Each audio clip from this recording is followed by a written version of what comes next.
오늘은 디아코니아라는 제목으로 함께 말씀을 나누겠습니다. 이 디아코니아라고 하는 말은 봉사, 섬김 이런 의미지요. 그리고 이 섬김은 어떤 섬김이냐 하면 원래의 의미는 밥을 먹고 있을 때 식사 자리에서 옆에 시중 두는 것을 이 디아코니아다 이렇게 말했다고 합니다. 그러니까 우리가 봉사한다, 섬긴다라고 하면 오늘 본문에 나와 있는 것처럼 모든 사람의 종이 된 것처럼 섬기는 것, 이게 이제 디아코니아의 의미입니다. 근데 오늘 마가복음 10장을 우리가 읽었는데요. 이 마가복음 10장에 재밌는 얘기가 하나 나옵니다. 이렇게 유쾌하진 않은데 눈여겨볼 만한 대목입니다. 즉 예수님에게 있던 12명의 제자 중에 형제였던 야고보와 요한이 예수님께 은밀히 찾아옵니다. 그리고선 이렇게 얘기하죠. 선생님이 영광을 얻을 때에, 지금까지 다녀보니까 선생님은 분명히 능력도 있고 대단한 분이고 우리를 지금까지 인도하시는 거 보니 앞으로도 어마어마한 일로 복을 주실 것 같은데, 선생님이 영광을 얻을 때에 우리 형제를 선생님 바로 옆에, 한 명은 오른쪽에 한 명은 왼쪽에 앉혀주세요. 이렇게 말합니다. 이런 거를 우리는 청탁이라고도 말할 수 있습니다. 그러니까 좋은 자리 좀 해주세요. 이런 거죠. 여러분, 예배 드릴 때는 이런 게 좀 괜찮을 것 같아요. 예를 들면, 목사님, 제가 그냥 앞자리 좀 앉고 싶어요. 목사님, 예배당 맨 앞자리 좀 절 좀 위해서 맡아주세요. 그러면 일찍 오시면 됩니다. 해도 되는데, 웬만한 교회들은 늦게 가도 맨 앞자리 좀 남고 그러는데, 어쨌든 이런 예배 자리가 아닌 예수님 옆자리를 이 두 형제가 청탁을 합니다. 좋게 보면 예수님을 더 사랑하고 더 충성하고 가까이에 있고 싶다, 이렇게도 볼 수 있겠지만, 우리가 일반적인 생각으로는 우리가 예수님 덕을 더 좀 많이 보겠습니다, 이런 의미겠지요. 그런데 문제는 이 소식을 알게 된 나머지 10명의 제자들이 화를 내는 거예요. 아니, 지네들이 왼쪽 앉고 오른쪽 앉으면 우리는 멀리 앉으란 얘기냐, 우리는 아무것도 아니냐, 이렇게 해서 갈등이 일어나게 됩니다. 자, 그 갈등의 상황에서 예수님이 하신 말씀이 오늘 본문이에요. 너희 중에 누구든지 으뜸이 되고자 하는 사람은 오히려 모든 사람의 종이 되어야 하리라. 여러분, 이 참 중요한 표현인데요. 으뜸이 되려 한다. 이게 세상의 원리입니다.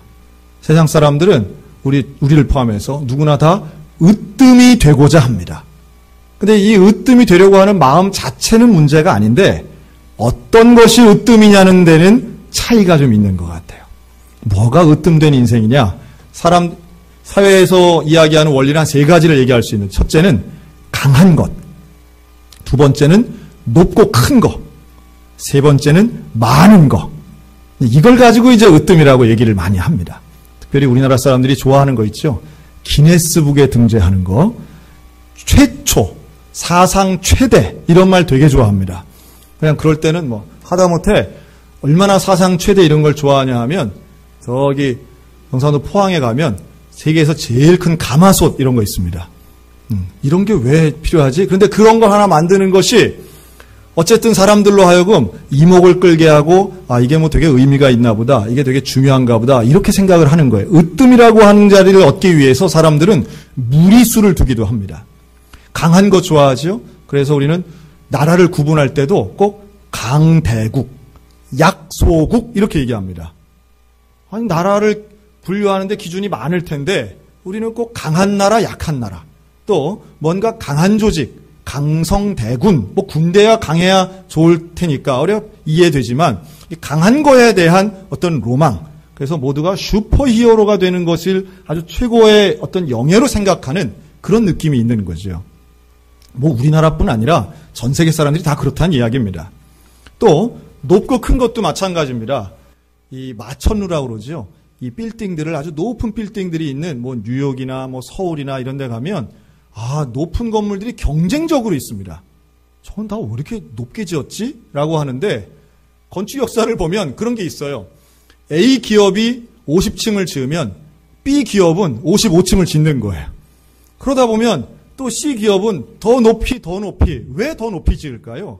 많은 방이 필요하기도 했겠지만 그거보다는 더 높은 건물이 있으면 우리 회사가 더 으뜸이라고 생각하는 생각이 그 기업주들 가운데 있었던 거라고 저는 봅니다. 교회라고 다르지 않다고 봐요. 교회, 큰 교회, 대교회, 뭐 이런 말 쓰지 않습니까? 무슨 제가 옛날 얘기인데요. 20년 전에 제가 전도사 때, 그때만 지금은 교회들이 일반적인데 이렇게 스크린을 달고 프로젝터를 설치하는 게 일반적이지만 20년 전만 해도 좀 드물었습니다. 근데 이제 그 교회에 제가 사역을 하면서 목사님의 명령을 받아서 이거를 처음으로 설치를 한 거예요. 지금 우리 교회에 있는 거하고는 성능이 비교도 안 되는, 그때는 이제 몇 안시 뭐 이렇게 이제 하던 때인데, 뭐 1000안시, 2000안시급의 아주 그 조도가 낮은 그런 액정 비전이었습니다. 그런데 값이 얼마였느냐? 당시에 승합차 한 대 값이었어요. 상당히 비싼 거죠. 근데 그걸 하나 딱 설치를 한 거예요. 그랬더니 근처에 있는 목사님들이 이제 와서 그런 거 설치했다며 해서 와서 이제 보시는 거죠. 근데 그 중에 아주 열정 있는 이웃교회 목사님이 계셨어요. 이분이 오셔가지고 제가 그때 실무를 담당했으니까 저한테 묻는 거예요. 저거 얼마야? 그러시더라고요. 그래서 얼마라고 가격을 말씀을 드렸어요. 그랬더니 그럼 우리 교회는 100만 원 더 비싼 거 해야겠네 하고 가셨어요. 지금도 그 모습이 생생히 기억이 납니다. 그러니까 이걸 가지고 예배에 어떤 유익이 있느냐, 어떻게 사용하느냐, 교인들의 반응이 이건 전혀 중요하지 않아요. 이 교회가 얼마짜리 했으면 우리 교회는 이거보다 더 비싼 거를 해야 어떻게 돼요? 으뜸이 된다고 생각하셨던 것 같아요. 뭐 그분의 열정을 제가 무시하거나 폄하하는 건 전혀 아닙니다. 그러나 우리 안에 있는 이 으뜸의식, 1등 되고 싶어하고 으뜸되고 싶어하는 것이 무엇이 으뜸인가? 강한 것, 높은 것, 많은 것이 과연 으뜸인가? 그렇지 않다고 주님 말씀하는 거예요. 세상의 원리가 이 땅에 적용되면 그 결과는 아주 이상해질 때가 많습니다. 현상이 이상해져요. 그러니까 강한 것, 높은 것, 많은 것 이런 걸 가지고 으뜸이 되려고 하면 필수적으로 따라오는 3가지 현상이 있습니다. 첫째는 비교하는 거예요. 비교하는 거. 누가 더 높은가? 누가 더 강한가? 누가 더 많은가 비교하다 보면 진짜 중요한 것을 놓쳐버릴 때가 많습니다. 그러니까 우리가 집에서 자녀를 키워도 제일 안 좋은 교육 방식이 뭐래요? 옆집 애랑 비교하는 거잖아요. 왜 이렇게 옆집 애들은 그렇게 실수도 안 하고 왜 이렇게 말도 잘 듣고 공부도 잘하는지, 이 비교하는 것은 항상 의도는 그렇지 않을지 모르지만 비교 당하는 입장에서는 그것은 아주 기분이 나쁠 뿐만 아니라 좋은 효과 얻기도 어렵다는 말씀이에요. 근데 오늘 본문에서는 바로 이걸 이야기하는 겁니다. 비교하는 거예요. 누가 으뜸인가? 두 형제가 으뜸이 되기 위해서 예수님에게 청탁을 했는데 나머지 제자들은 그거 가지고 기분 나쁜 거예요. 비교당하는 게 기분 나쁜 거예요. 여기에 대해서 예수님 이렇게 말씀합니다. 42절에 이방인의 집권자들이 그들을 임의로 주관하고 그 고관들이 그들에게 권세를 부리는 줄을 너희가 알거니와. 그러니까 그렇게 비교하고 자리 차지하는 거는 청탁받고 자리 주고 이런 거는 누가 하는 거냐? 이방인의 집권자들이 하는 일이라는 거예요. 여기서 말하는 이방인의 집권자, 즉 권세 많은 이 정치 지도자, 대표적으로 로마 황제 같은 존재가 여기에 해당이 되겠죠. 너희들이 좋아하는 그렇게 강해 보이고 대단해 보이는 이방의 집권자들이 하는 일을 나에게 해달라고 요구하지 말라는 거예요. 그게 으뜸되는 게 아니라고 하는 겁니다. 비교하죠? 그런데 비교하는 사람들이 그 다음에 나아가는 게 있습니다. 으뜸되려고 하는 사람들이 보이는 현상, 비교하고 그 다음엔 편을 가릅니다. 비교해서 함께 있을 사람, 안 될 사람, 이 가르는 거예요. 우리나라에서 전통적으로 이 편가르기에 나오는 단어들이 있습니다. 뭐 예를 들면 진보냐, 보수냐, 또 고향이 어디냐. 생각보다 이 지방색 이런 거 많이 없어졌다고는 하지만 여전히 심각합니다. 지연, 학연, 혈연. 여러분 이거는 우리가 익히 알고 동의하시는 대로 극복될 뿐만 아니라 사라져야 될 줄로 믿습니다. 이런 거 가지고 편가르기 하는 거, 이거 절대로 하나님 원하시는 게 아니라는 거예요. 그런데 무서운 건 더 그 다음에 있어요. 편을 가른 다음에 어떻게 해요? 힘을 겨룹니다. 비교하고 편가르고 힘을 겨루죠. 그 목표에는 다 으뜸이 되려고 하는 것들이에요. 세상적 으뜸이 되기 위해서 사람들은 편을 가르고 힘을 겨룹니다. 그 와중에 낙오자들은 인생의 실패자처럼 여겨지는 거고, 그런 것들을 잘 타고 올라가는 사람을 우리는 성공한 사람, 출세한 사람이라고 말하기까지 한다는 거예요. 이 강한 자, 강대국, 선진국 이런 거 하는 거 무조건 따라가는 것도요, 사실은 그게 올바른 게 아니라고 저는 봅니다. 하나님의 원리를 따라가야지 무슨 강대국이라고 선진국이라고 무조건 막 받아들이면 안 되는 거예요. 여러분, 오늘은 10월 29일인데요. 내일 모레 10월 31일이 무슨 날인지 혹시 아십니까? 이게 옛날에는 전혀 관심도 없고 아무도 모르던 날인데 지금 자녀 교육에 더 관심 있는 분들이 아주 예민한 날이 되어버렸어요. 내일 모레는 할로윈 데이입니다. 여러분 들어보셨습니까? 할로윈? 이게 도대체 뭐야? 말도 안 되는 유령 복장을 하고, 원래의 할로윈 데이는 사실 그런 의미가 아닌데, 소위 말하는 선진국이라고 하는 나라들, 강대국이라고 하는 나라들에서 들어온 그런 문화 속에 그래 받아들일 게 없어서 유령 문화를 받아들인 지금 이 세태, 우리 어떻게 봐야 될까요? 가장 먼저 청년들에게서부터 들어왔다고 하지만 지금은 영어 가르치는 유치원에서도 정말 많이 한다고 그러더라고요. 그 학부형 숙제가 뭐냐 하면 아이를 귀신처럼 분장시켜서 유치원 등원시키라는 거예요. 호박을 안을 까가지고 호박을 구멍 내서 할로윈 호박 가지고 오라는 거예요. 뭐 유치원이 다 그런다는 건 아닙니다. 우리가 그냥 그런 것을 가지고 우리가 좀 뭐가 옳고 뭐가 잘못되어 있는지를 우리가 제대로 알아야 되지 않겠습니까?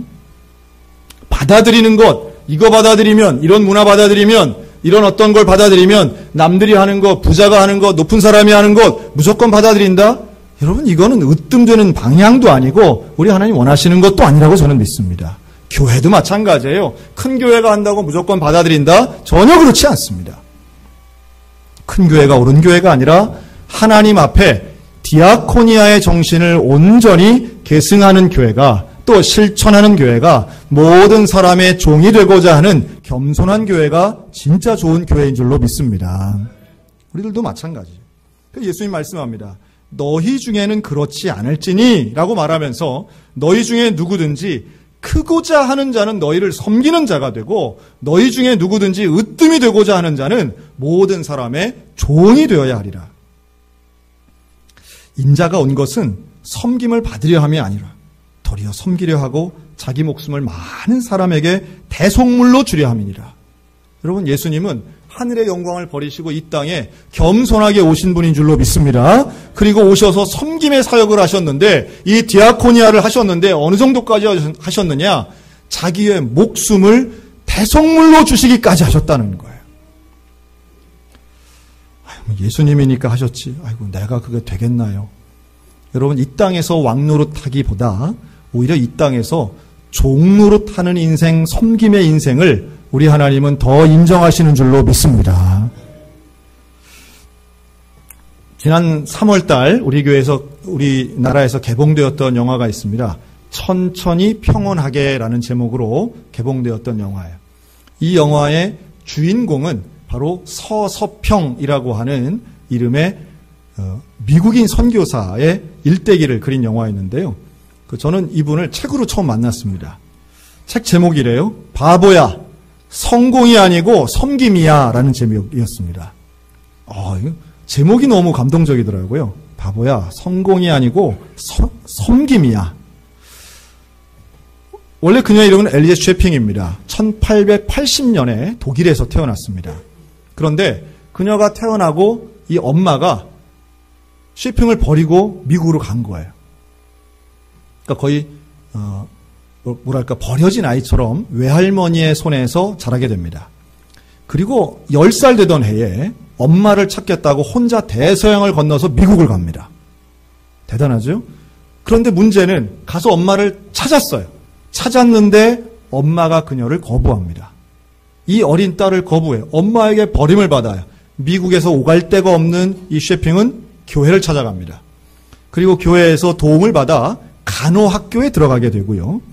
그곳에서 예수 그리스도를 만나고 엄마에게도 버림받은 나를, 예수님이 나를 사랑해 주신다면 나의 일생 예수님께 바치겠습니다라고 하는 서원을 하게 됩니다.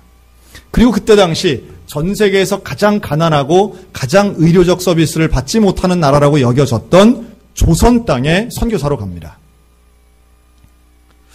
그의 나이가 32살이었는데요. 그로부터 22년 동안 조선을 위해서, 한국 사람을 위해서 헌신하고 봉사합니다. 물론 의료 봉사를 많이 하는 거죠. 그가 사역했던 곳은 전라도였습니다. 전라도 일대에서 나환자들, 거린들을 돌보면서 하나님의 복음을 전합니다. 그러다가 처음으로 안식년을 얻게 됐어요. 그 안식년을 얻어서 어딜 갔느냐? 또 미국에 있는 엄마를 찾아갑니다. 그런데 그가 갈 때에 미국 갈 때 뭘 입고 갔느냐 하니까 한복을 입고 간 거예요. 입고 있던 옷을 그냥 입고 간 거예요. 가서 그 엄마에게 벌써 나이가 든 거죠. 그런데 나이 든 그 어머니에게 또 문전박대를 당합니다. 어디서 낯선 옷, 꼬지지 않은 더러운 옷 입고 온 이 셰핑을 나는 이런 거지 모른다 하고 또 내쫓는 거예요. 자기를 낳아준 엄마에게는 반복해서 버림당했지만 그는 나를 구원해 주신 예수 그리스도의 종으로 살겠습니다라고 하는 약속은 어기지 않았습니다. 그래서 다시 조선 땅으로 돌아와요. 그리고 그녀는 마지막 죽는 순간까지 자기 집에서 14명의 고아와 38명의 소방맞은 과부들과 함께 살았습니다. 어떤 재산도 어떤 자녀도 남기지 않았던 그녀가 마지막 죽을 때에 침대맡에 붙어있던 그녀의 좌우명은 이랬습니다. Not success, but service. 성공이 아니고 섬김입니다. 그녀가 죽었을 때에 광주 시내에 1000명이 넘는 사람들이 모였습니다. 그리고 광주시 최초로 사회장으로 이 서서평 선교사의 장례가 치러집니다. 많은 그의 형제자매들이 오열했습니다. 많은 조선인들이 그의 장례에 운구하는 행렬 앞에서 어머니를 외치며 울었다고 합니다. 그리고 이 소식은 미국 남장로에, 즉 서서평을 파송했던 그 남장로에 알려지게 되고 그 이 남장로에서는 1930년대에 파견된 수많은 미국의 선교사들 중에 가장 위대한 선교사 7명 중에 1명으로 이 서서평을 인정합니다. 그리고 그의 일대기가 올해의 영화로 나오는 거예요. 너무 늦었지만 우리가 정말 존경하는 섬김에도 디아코니아가 어떤 것이라고 하는 것을 자신의 일생을 통해 보여주신 위대한 파란 눈의 어머니라고 믿습니다. 개인적인 삶으로 본다면 비참하고 참 외롭고 고독한 삶이었겠지만 그는 섬김을 다하면서 하나님이 주신 사명을 감당했다라고 하는 거예요. 사랑하는 성도 여러분, 우리 평생도록 어디 좋은 자리 없나 하고 예수님 오른편, 예수님 왼편은 좀 더 나은 거 아닌가 하는 자리를 탐하여 자리 쫓는 인생이 아니라 사명 따라 사는 인생들 되시기를 주님의 이름으로 축원합니다. 여기 기웃 저기 기웃 해봐야 사실은 별로 없습니다. 별거 없어요. 오로지 하나님 여호와 예수 그리스도 안에만 온전한 영광이 있는 줄로 믿습니다. 그리고 역설적이게도 그 영광은 맨 꼭대기 자리에 있는 게 아니라 가장 낮은 자리에 있더라는 거죠. 예수님이 가장 영광스러운 순간은 가장 비참했던 십자가 상에서의 모습이었고 그 하늘의 영광이 아닌 땅의 인간의 모습을 입고 내려오셨을 때에 그의 헌신의 도는 이미 실천되었다라고 하는 겁니다. 어찌 보면 너무 화려하고 너무 커지고 너무 웅장해지기만 하는 것, 여러분 우리는 그런 거 너무 쫓아가고 있는 것 아닙니까? 저부터도 마찬가지입니다. 오늘은 종교개혁주일이기도 합니다. 500년 전에 마르틴 루터가 비텐베르크 성당 앞에 99개제 반박문을 붙일 때에 그 심정은 당시에 종교가 다스리고 있던 그 시대에 개혁이라고 하는 건 진짜 종교는 지금 현재 우리가 하고 있는 모습이 아니라고 하는 선포에서 각성되었다는 거예요. 여러분 오늘날 500주년을 맞이해서 모든 교회가 종교개혁을 이야기하곤 합니다. 사실 저는 그렇게 개혁적인 사람은 아닙니다. 저하고 개혁은 그렇게 맞는 이미지는 아닌 것 같아요. 하지만 정말 필요한 것이 있다면 우리 한 사람 한 사람이 진짜 그리스도인이 되는 것, 그게 필요한 줄로 믿습니다. 이 땅에 수많은 교회가 있지만 정말 하나님이 원하시는 교회는 과연 무엇일까? 오늘날 한국 교회를 뒤덮고 있는 부정적인 단어들도 있습니다.